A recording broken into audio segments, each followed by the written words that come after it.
All right, so let's start here. And actually, I'm going to back up one page. So just to kind of go through, I talked a little bit about this at the last review session, but just my process for solving spectroscopy problems, it really kind of depends on, what information you're given. So the first thing I always tell students um, is just look at the formula and determine the IHD. So don't bother looking at any spectra quite yet. Just find that because that will help you with what atoms should you include in your problem, in your answer, and as well as what the IHD is when you calculate that. Um, then the next step I recommend is just look at the IR so that you can get an idea of what functional groups are present. Because a lot of times if the IHD says that there's some saturation or unsaturation, then the IR can usually back that up with something more specific. And then if you're given a carbon NMR, a lot of times it's easier to look at that first. And chances are you'll kind of come up with a really good guess by the time you finish the carbon NMR, and you'll just be using the proton NMR to check your answer. Um, but as I said in the last review, every single piece of data should line up.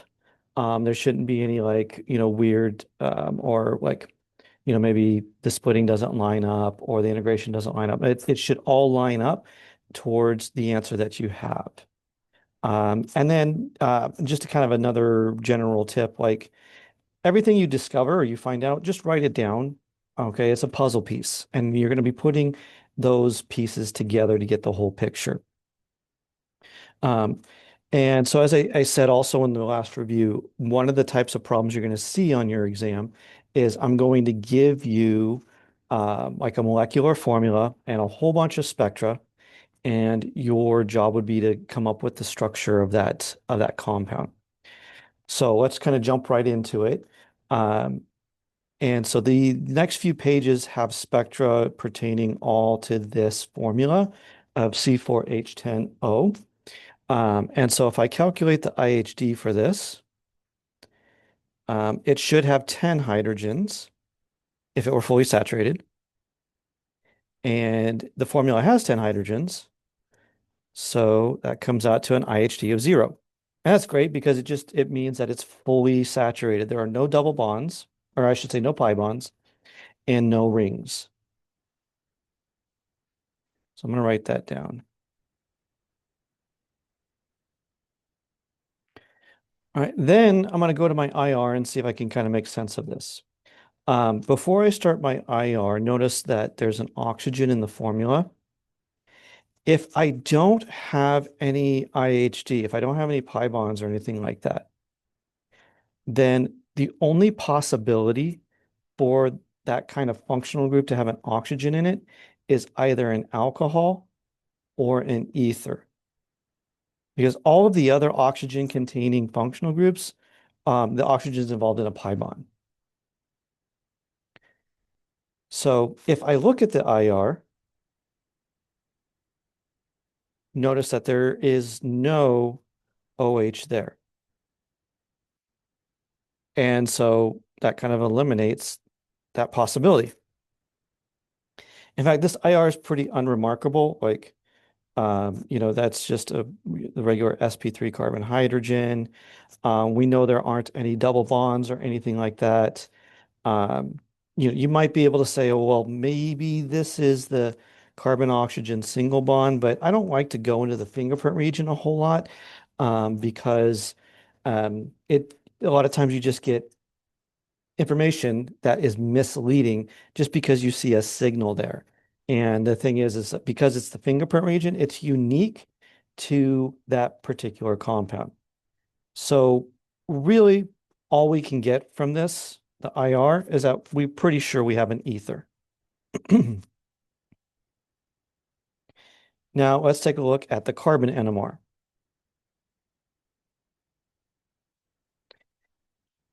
All right, so in the carbon NMR, this also verifies that there are no pi bonds because I don't see anything here in the sp2 region where carbon-carbon double bonds would show up or carbon-oxygen double bonds would show up. I don't see any of that. And all the signals are in the sp3 carbon region. Now, the other thing that this um, NMR gives you is the splitting. And I want to highlight or review, I should say, that the splitting for carbon NMR is different than proton NMR. Now, you might not always get the splitting for the carbon NMR. It's not super common, but you might see it, pop up on your exam. So if it's supposed to be there, I'll put it. If I don't want you to have it, then it won't show up. So, but just remember that the splitting in carbon NMR is the number, it's related to the number of hydrogens on the carbon, nothing adjacent. That's proton NMR. So a triplet shows up as CH2 and a quartet shows up as CH3.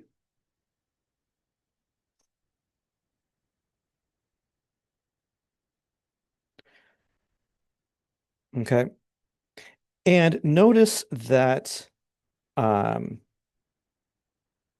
the two signals with the highest chemical shift, those are probably, if I know I have an ether, so here's my oxygen, I'm going to put stuff around it. Since they have the higher chemical shift, those are going to be the ones that are close to the oxygen. So on one side, I'm going to put a CH3, and on the other side, I'm going to put a CH2. Now, by process of elimination, I have the last triplet and the last quartet to put down. So I'm just going to throw those in there. CH2, CH3. There's only one way that I can organize those carbons like that and have that particular splitting. So this is going to be kind of like my first best guess. And what I'm going to do is like, let's predict what the proton NMR should look like, and then we'll check our answer. But first, I want to propose something to you. And here's a constitutional isomer of my guess. Why is this not the right answer? So think about that. You can type it out if you want, or if you want to unmute, you can. But why would that not be correct based off of the carbon NMR data?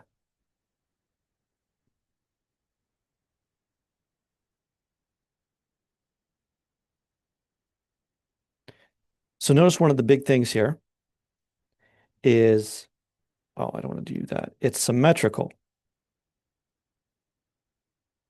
And so we only have two unique carbons. This would have two signals in the carbon NMR.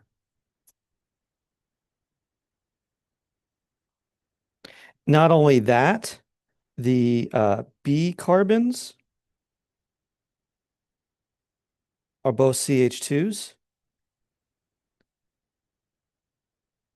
and would show up as a triplet. I would only see one triplet in this region, not a triplet and a quartet. So again, here's the instance of not all of the data is fitting. It's an ether, yes, but it doesn't fit the carbon NMR data. So let's kind of go back to our first best guess. I'm just going to put an X through this because that's not one we want to look at. And let's predict what the splitting should be for these hydrogens. So that should be a singlet because it's not adjacent to anything. The next one should be a triplet because it's adjacent to two hydrogen. The next one, notice it has two on one side and three on the other. That's going to be a pretty messy multiplet. And then the last one should be a triplet.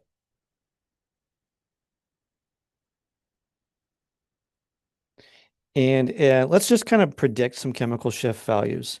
So hydrogens next to an oxygen, like in an ether, are going to be between 3 and 4. So this one's going to be somewhere between 3 and 4. This one should be between 3 and 4, but a little bit higher than this one. And then the multiplet, maybe just above 1. Actually, I'll put it this way. So a little bit above 1. And then the last one, since it's the farthest away, somewhere around 1. So those are kind of just predictions. Let's see now. We're going to use the proton NMR to kind of check our answer here based off of our guesses and our predictions. So here's our skeleton formula for what we predicted. And again, I'll just write the splitting: singlet, triplet, multiplet, triplet. And notice what our two signals there have the highest chemical shift. They're kind of overlapping. The singlet is overlapping with that triplet. And we predicted they should probably be somewhere between 3 and 4.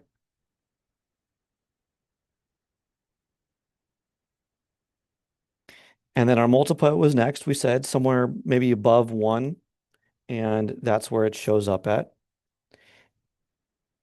And then the triplet, we said somewhere like at 1 is right where we predicted it to be. And notice the integration lines up as well. So the integration, and a lot of times this is kind of how I will give it to you, is I'll just put it right up there on the spectra and just kind of say from like left to right. And so the triplet's a 2H, the singlet is a 3H, and then the multiplet is a 2H, and then the triplet has 3 hydrogens. So all of the data lines up. And also, as well, the proton NMR confirms that like our alternate guess that we had, the wrong answer, like this doesn't agree with the NMR as well, because again, we'd only have two signals, two proton signals, and this one would be a quartet, this one would be a triplet. So like I said, it's important to remember that every single piece of data will line up to the correct answer. So this will be our final answer. All right, does anybody have any questions on this?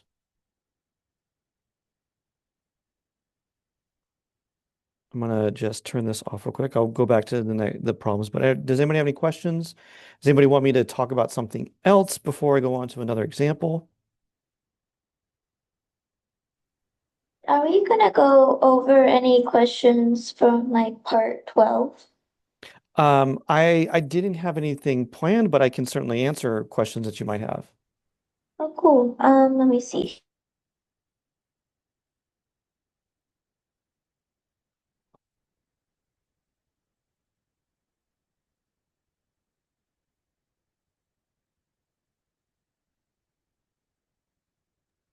For the work along, could we go over like question 3, like when I like part A? Okay, let me bring that up real quick. So it's under part 12, not the problem set though, or the problem set? Yeah. Okay.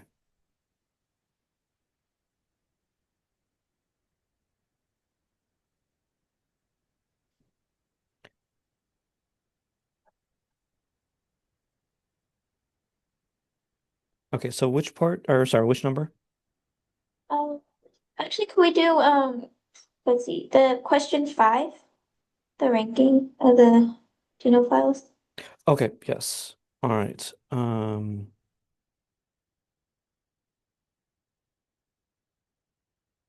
me do this here.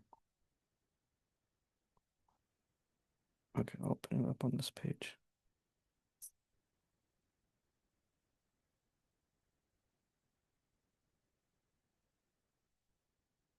Okay, so rank from most reactive to least reactive as a dienophile. So, we have our diene. I need to be able to annotate. There we go.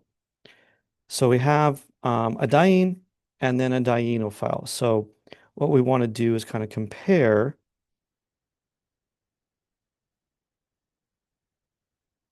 these three dienophiles. And then this one here. Okay. Now, one of the things that I cover is that a factor that affects the rate of the reaction other than temperature, or a way that we can reduce the temperature conditions required, is we can put groups on either the diene, dienophile, or both. And for the diene, the best groups to put on that are electron donating groups. So those are things like either carbon chains or a benzene ring. Most commonly, the atom attached to the diene has a lone pair. And that kind of like summarizes all the electron donating groups. So you look in your textbook at a table of electron donating groups, they are all going to fit that particular template, one of those three things. Um, for the dienophile, which is what this question is asking about, for the dienophile, we want to put electron withdrawing groups on there. And one of the most common types of electron withdrawing groups is the atom attached to the dienophile is involved in a pi bond. Now, there are some other, like a few other ones that don't fit that template, but that accounts for most electron withdrawing groups. And so if this is our dienophile here, let me switch colors. So here's the double bond of the dienophile. And really what we're going to do is ask ourselves, um, the group that's attached, is that an electron withdrawing group or electron donating group? So for this one, that carbon that's attached to the dienophile is involved in a pi bond. So this is a pretty good dienophile because it's got two electron withdrawing groups on it. This one down here has a carbon attached to it. And that's not a great dienophile because it has electron donating groups. And then this last one has one electron withdrawing group and one electron donating group. So it's okay. It might be a little bit faster than, so if I were to I'm going to give these numbers or letters here, A, B, and C. And because A has two electron donating groups, it's going to react the fastest. And then B has one electron withdrawing group, one electron donating group. So it'll be okay, but it won't react any faster than A will. And then since C has two electron donating groups, it will react the slowest of those three things. All right. So does that answer your question? Yeah, thank you. Mhm. That makes sense. Did you have another question on this problem set?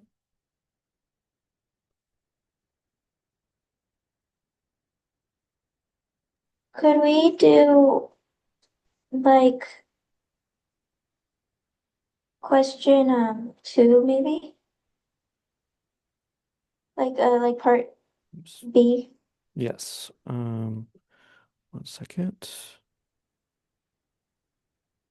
Question 2B. Okay. All right. So B and C are kind of related. So what I'll do is I'll answer both of them through the process that you should kind of look at this. Um, when you add HBr to a conjugated diene, there are two possibilities for products because um, let's just say hydrogen adds to one carbon and then you get this carbocation. Then the bromine or bromide comes in and attacks,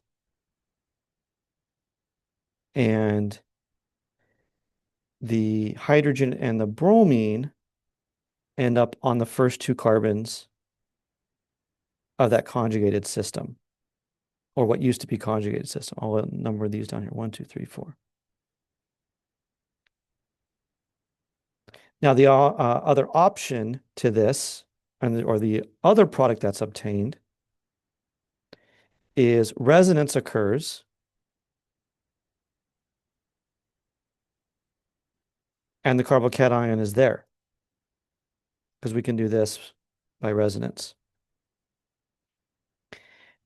And then the Br minus comes in, and now the H and the Br are on carbons 1 and 4. So we call this a 1,2 addition, and this is a 1,4 addition. And if we were to go into the lab and just mix these things together, we would get a mixture of both of them.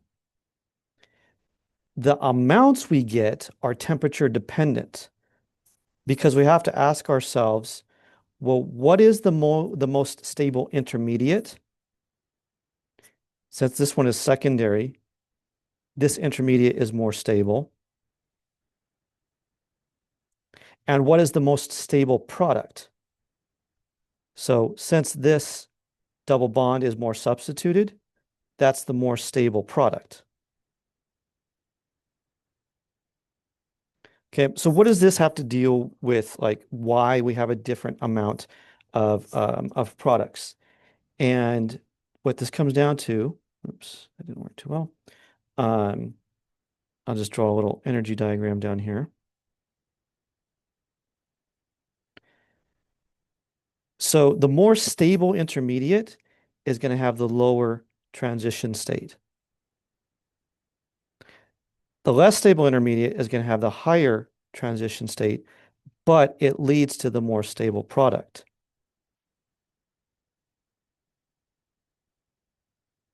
And actually, I'm going to switch colors real quick, sorry, just to make it a little bit more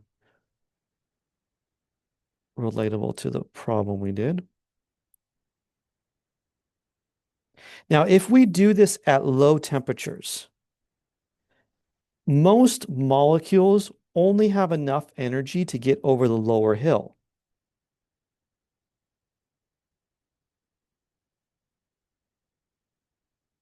Okay. And so if it's, remember that temperature is really just a measure of kinetic energy.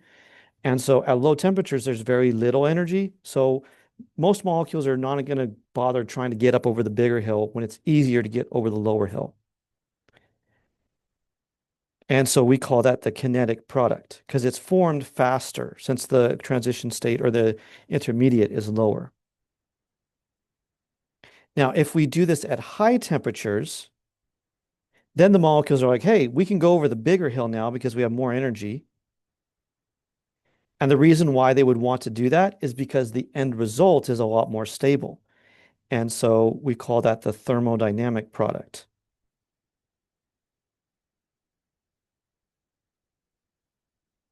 So if we have enough energy, so if we do this at high temperatures, our product is going to be the more stable product.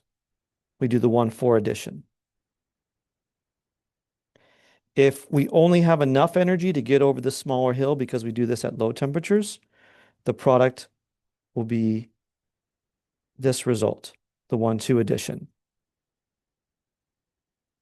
Now, in the lecture videos, I make a big point to emphasize that don't know the trend. Like let me put it this way. There is no trend between temperature and whether 1.2 or 1.4 is favored. It's not that like high temperature is always 1.4. That's not true. And it's not true that low temperature is always 1.2. That's not true. The only way you can know whether high temperature leads to one or the other is you have to go through this kind of plan or this kind of diagram to figure out which intermediate is more stable and which product is more stable. All right, so does that answer your question for this one? Yes, thank you. Okay. Um, let's go back to spectroscopy here.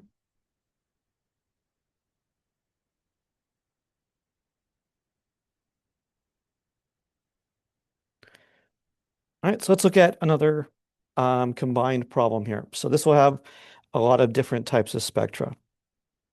First thing we always do is look at our molecular formula. It's just carbon, hydrogen, and oxygen. And then we're going to calculate the IHD. So if this has 9 carbons, it should have 20 hydrogens. But it only has 10. So I'm going to subtract that value from 20 and then divide by 2. Remember that oxygen does not change the calculation at all, so we don't have to worry about adjusting this. And that comes out to a value of 5. Now, I can spend probably an hour trying to outline every single possible combination of what 5 could mean. It's much easier and much, much, much more likely to assume that at least 4 of those, or exactly 4, is due to benzene, especially since I have a high number of carbons. And the last one is either a pi bond or a ring. With only 9 carbons, it's highly unlikely that we have a second ring. Not out of the realm of possibility, but it's unlikely. So let's look at the IR and see if we can figure out what that extra value of 1 could be. All right. So I always like to start at the hydrogen region. Notice no big strong absorption there. So no OH group. So my oxygen isn't an alcohol. Um, I got some sp2 carbon hydrogen stuff there. This stuff here is my sp3 carbon hydrogen. I got something here. I'll do this in red at around 2,700. sp3 carbon hydrogen doesn't go that low, but I got that signal there. And I'll come back to that in a second. I want to look at something else real quick and I'll come back to that one. This signal here at about 1,700, that's our double bond region, is a carbonyl. Now I'm going to go back to that absorption I circled in red there. Because the only type of hydrogen that goes that low is the hydrogen of an aldehyde.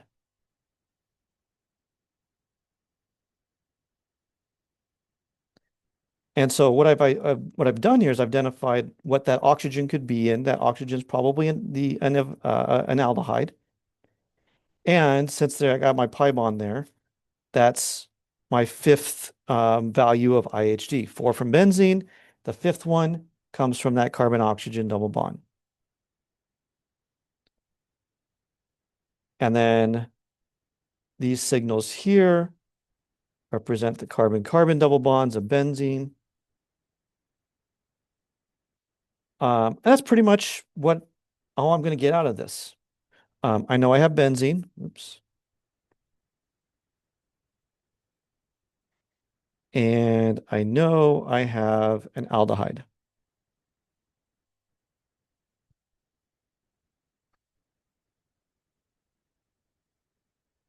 All right, let's take a look at the carbon NMR.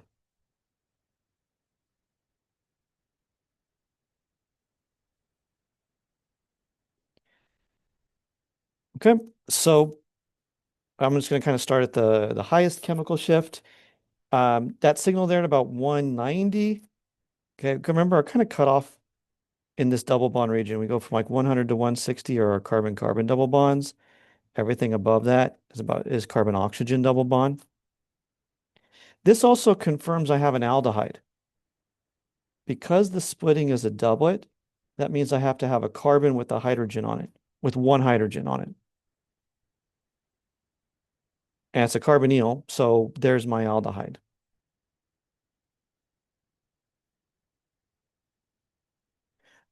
If I look at the next four signals, those are going to be my carbons of benzene.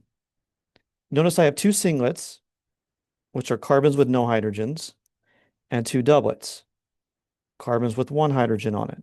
That's going to be kind of huge because if I draw benzene here, wherever these carbons that represent singlets are going to be carbons, and I'll highlight them here, that do not have any hydrogens on them. The only way that can happen is if there's something attached to benzene. And I know that those somethings, X and Y, are not the same because they don't have the same chemical shift.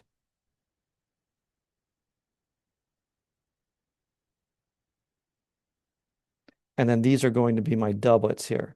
So that's a doublet, then they're the same, and that's a doublet, and those are the same.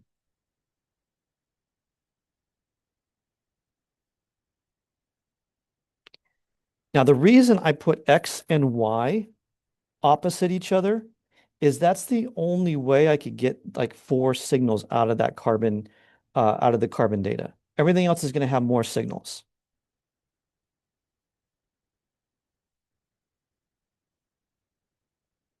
And then finally, um, if I go to the sp3 carbon region, a triplet in carbon NMR is a CH2 and a quartet is CH3.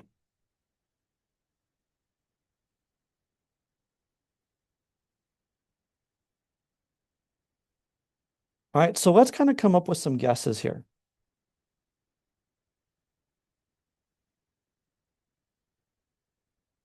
One guess, one kind of go-to with that I like is like, well, I'll just put the aldehyde as one of the groups, and I'll put the CH2, CH3 as the other group.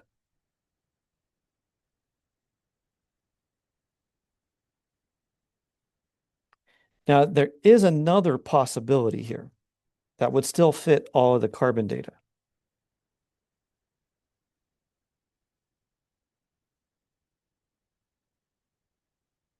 Is instead of having my sp3 carbons together, maybe if I put the CH2 there with the aldehyde and the CH3 there,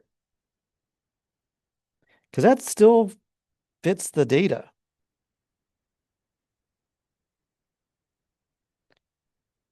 They might ask, well, how do I figure out which is the right answer? Well, let's take a look at the proton NMR. Okay, the proton NMR should show a singlet for this hydrogen. That hydrogen should be a doublet. That should be a doublet. This should be a quartet, and that should be a triplet. The NMR for the other one doesn't look a lot different. The big difference is in those CH2s and CH3s because actually this would show up as a triplet and this would show up as a singlet. These would still be doublets and this would be a singlet.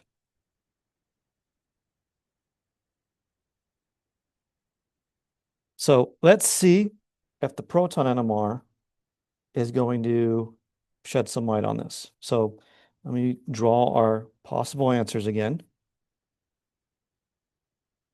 So one possibility was to have the sp3 carbons separate from the aldehyde, and the other possibility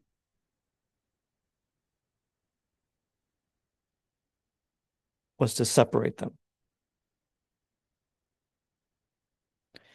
Now, if all we do is look at the splitting data from this proton NMR, we see that there is a singlet at 10. Like the only thing that goes that high are aldehyde hydrogens and carboxylic acid hydrogens. I predicted I should see two doublets for that aromatic region, which are there. So I'm going to just highlight these. And then this one here, this one, or I should draw the hydrogens out. Let me fix that here.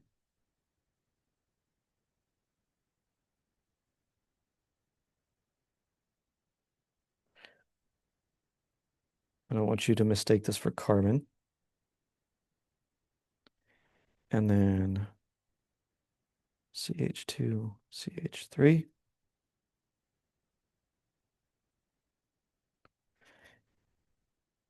And then I predicted that should be a quartet. And I have a quartet there. And that's about, that's where it should show up. It's benzylic. So those occur between 2 and 3. And then this triplet here is around 1.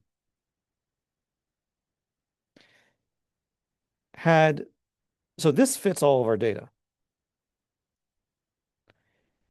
Had this one been the right answer, I should have seen a singlet, actually two singlets in that kind of 2 to 3 region.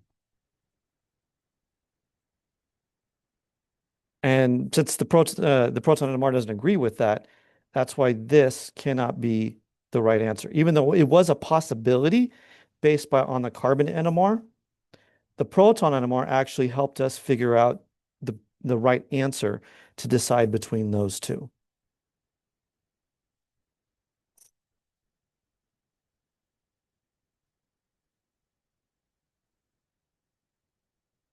All right. Any questions on this problem?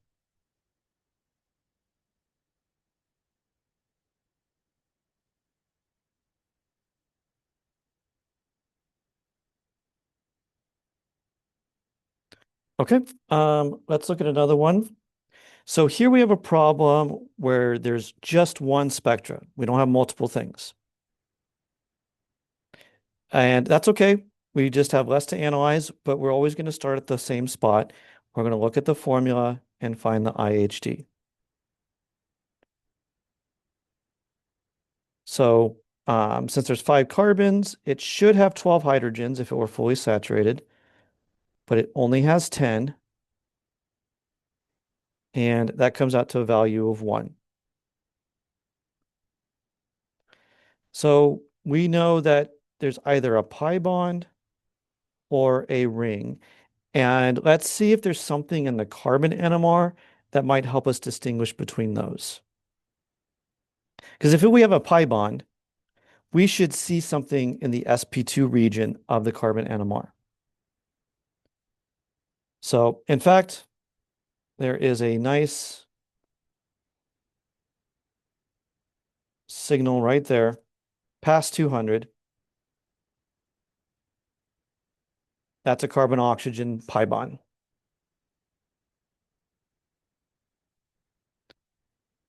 And the other great thing is, again, this carbon NMR gives us a splitting. It says it's a doublet. So that means that carbon has to have 1 hydrogen on it. And that tells us it's an aldehyde. So just like I did in the examples on the last review, I'm going to start there and kind of use that as like my landmark and build everything off of that. Now, if I just draw in the remainder of the carbons, does that make sense for my answer? Notice I only have 2 more signals here in the sp3 carbon region. If this were my right answer, I would have 5 unique signals. Every carbon would be unique. So what does it mean if I have 5 carbons but only 3 signals? That means I have some symmetry. So let's go back to our drawing board. I'm just going to erase this to give myself some room. Start with the aldehyde. And notice the next highest chemical shift carbon is that singlet there at about 40. So I'm going to put a carbon there. And a singlet means a carbon with no hydrogens. Well, how do I get that carbon to be without any hydrogens? I'm going to put more carbons around it. I'm going to fill all the valency with other carbons. And when I do that, notice how I get right to the formula.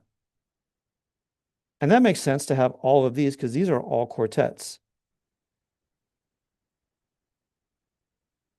And since they are equivalent to each other, that's where my symmetry is. All 3 of those carbons are represented by that signal at 20.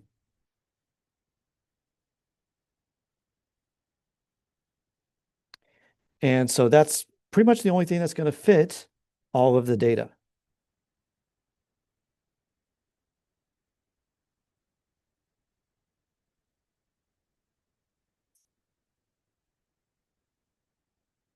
All right, any questions on this one?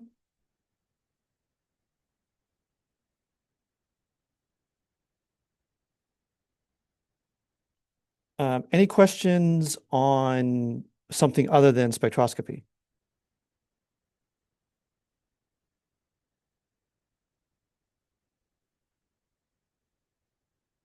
Okay.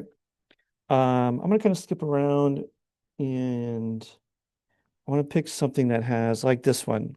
All right, so this is just proton NMR.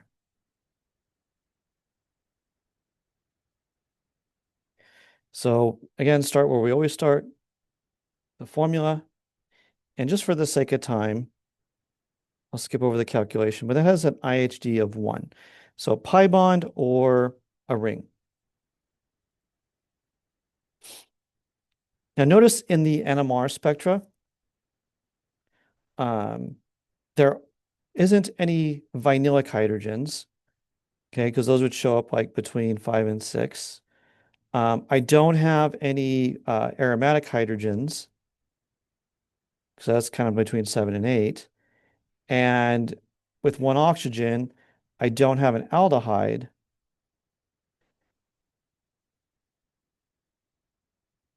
So the only other possibility for a pi bond or a functional group that has a pi bond would be possibly a ketone.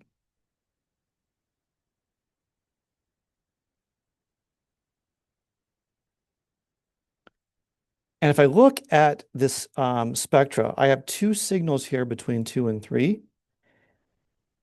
That's right where a hydrogen next to a carbonyl would show up.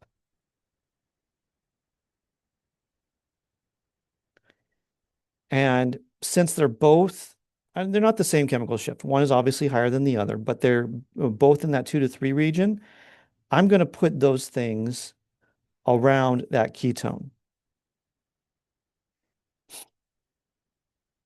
And the integration says this is 1 hydrogen, this is 3 hydrogens, and that's 6 hydrogens. So the singlet that can't be adjacent to anything is going to be that methyl.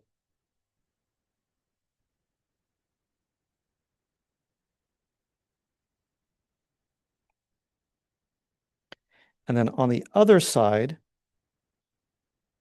is going to be a hydrogen next to a carbonyl, but it's by itself. It's just 1 proton. That's what the integration tells me.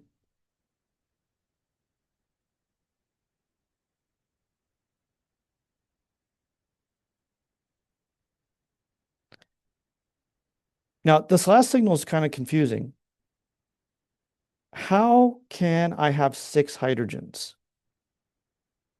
It's impossible to put 6 on 1 carbon. But this is kind of one of those important templates to know.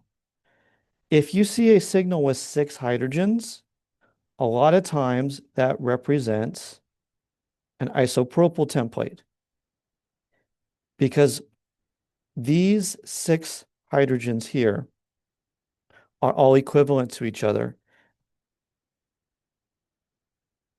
and it would have an integration value of 6.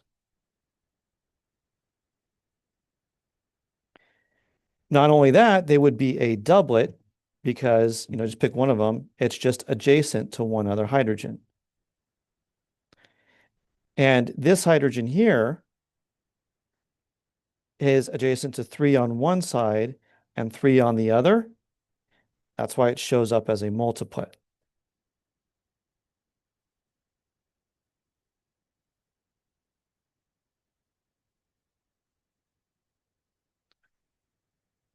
Right? Any questions on this example? Professor, this is just kind of like a general question about the integration. Mhm. So when we're just given the ratio, 136, so we could expect that or reasonably assume that it's going from downfield to further upfield. Yeah, I put like from left to right. Like Awesome. I'll type into the test. I'll just say it goes from left to right. Cool. Thank you. Same thing with like splitting. If I don't put it on the signal, I'll just list the splitting and say it goes from left to right.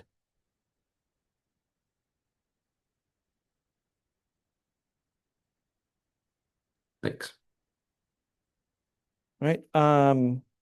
Any any other questions? Any questions outside of spectroscopy? Question kind of regarding the spectroscopy. Last class you said that you're gonna give us like an NMR question, and then like you would give us like sub questions, like talking about like the absorption and stuff. So like, Right. what kind of? Could you explain again, like what kind of questions you would be giving us? So you will the types of so you're going to have a couple spectroscopy problems. One of them, you're just going to be given like maybe one piece of data, like one carbon NMR, one proton NMR, and I'm going to ask you to draw the structure. Um, the other kind of bigger problem that I'll give you is I'll give you a whole bunch of the spectra, like say IR and carbon NMR and proton NMR. And I might ask you individual questions or questions about each individual spectra so that the whole points for the problem aren't relying just on getting the right structure. So I might say, here's the formula, calculate the IHD, and you get a couple points for doing that. I might say, look at the IR and label the functional groups the absorptions represent, and you can get a couple points for that. And then kind of at the bottom of the page, after answering a few more questions, maybe you have to draw the structure. Um, And that way you can demonstrate you know something about spectroscopy by interpreting the spectra, but maybe you just can't get to the final answer. You're not going to lose all of the points from that question. Thank you. Cool.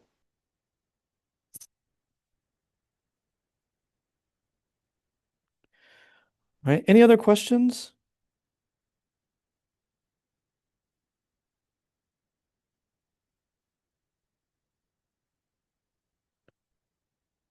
All right. I think that's where we're going to have to stop for today. Um, some of the problems that I didn't get to on the notes, I'll put up the correct answers, and that way you can work through them and then compare them to your notes or compare them to your results. And then I will also put up a key for the chapter 12 or not chapter 12, but the unit 12 problem set so that you can kind of self-grade and um, um, take a look at those things. But if you have questions over the break, or, I probably won't respond if you email me tomorrow, but I'll try to get back to you like Friday or over the weekend, if you have any questions, um, while you're studying. So, um, any last minute questions before we go?